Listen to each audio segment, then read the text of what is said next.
cancer du sein, c'est une tumeur maligne qui touche le sein, qui est une glande qui est constituée de canaux et de lobules. Et le cancer du sein, il touche essentiellement les canaux galactophores qui drainent le lait maternel des lobules au mamelon. C'est une tumeur maligne, donc c'est une tumeur générale qui peut se propager au niveau des ganglions, au niveau de l'os, du foie, et du poumon et même du cerveau.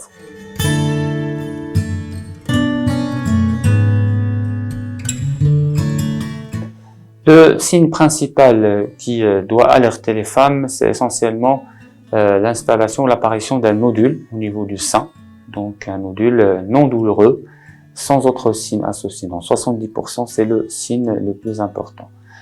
Mais par ailleurs, il y a d'autres signes qui peuvent se manifester, notamment l'installation d'une douleur, d'une rougeur, d'une déformation du sein, d'un écoulement de liquide soit sanglant ou liquide jaunâtre.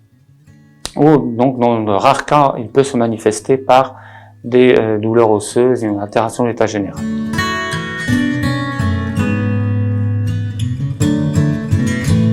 Effectivement, il y a beaucoup de facteurs de risque et notamment il y a le facteur hormonal. Donc, le cancer du sein, comme on sait tout, c'est un cancer qui est hormonodépendant, donc qui est dû à l'effet des hormones, et chez la femme c'est l'œstrogène. Et comment ça se produit? Donc c'est essentiellement chez les femmes qui sont plus exposées à ces hormones. C'est notamment les femmes qui ne font pas d'enfants, donc qui n'allaitent pas. Ce sont ces femmes-là qui sont plus exposées à ces hormones. En plus, les femmes obèses ont plus d'hormones oestrogènes dans le sang. Et il y a d'autres facteurs, notamment il y a le manque d'activité, le stress, donc l'alimentation qui est riche en graisses animales et industrielles, notamment la viande rouge, donc, et bien sûr toutes les alimentations, notamment le hamburger, les pizzas, donc qui sont constituées de beaucoup de graisses. Et donc, notons l'importance également du facteur familial, notamment les familles où il y a beaucoup de cancers, notamment le cancer du sein, le cancer de la prostate, sont plus à risque de développer les cancers du sein. Et ces familles-là doivent bien sûr consulter un généticien pour un dépistage particulier.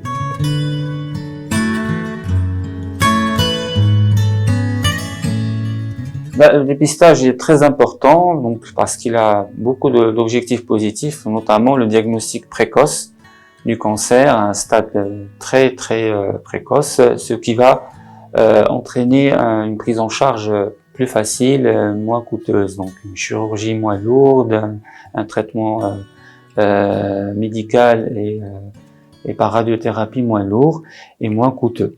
Donc c'est ça l'intérêt du dépistage, et également il permet d'améliorer la survie des patients touchés par ce cancer.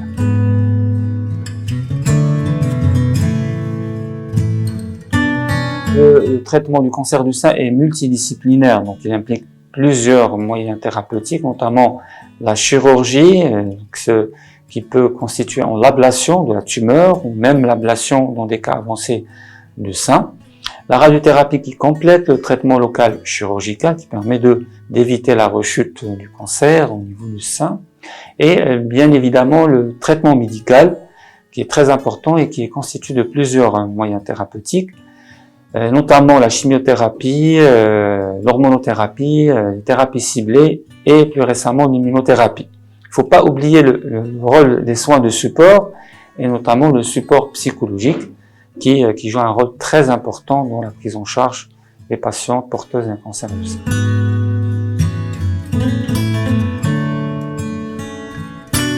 Effectivement, nous organisons le 24 octobre une journée sur le diagnostic précoce et l'autopalpation, un atelier pour éduquer les femmes pour l'autopalpation du cancer du sein. Ça rentre dans le diagnostic précoce, parce qu'au Maroc, on n'a pas les moyens pour le dépistage dans la population générale.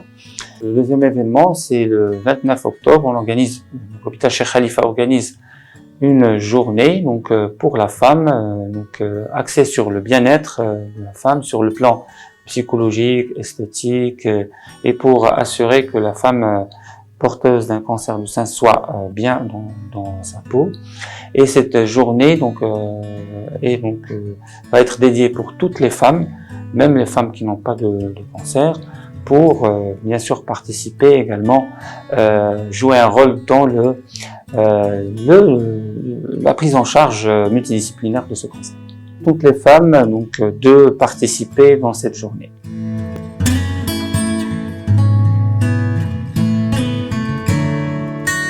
Concernant la prévention, on note beaucoup de moyens de prévention, notamment l'éviction des facteurs de risque, notamment le facteur hormonal. Donc il faut éviter, donc on recommande pour les femmes d'éviter les pilules qui contiennent l'estrogène. Donc il faut bien sûr consulter le médecin pour choisir la pilule qui est convenable.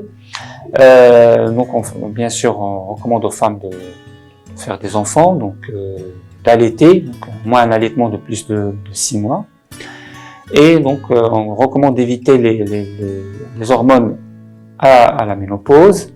Et bien sûr, dans le cadre dans le cancer dans la famille, donc les patientes qui ont des cancers dans la famille ou les personnes qui ont des cancers dans la famille, on recommande pour ces personnes d'aller consulter le généticien pour éviter la survie. Voilà, donc pour établir un diagnostic précoce. Il ne faut pas bien sûr oublier le facteur alimentaire. On recommande une alimentation saine, équilibrée, on recommande de réduire la consommation de graisse animale et industrielle.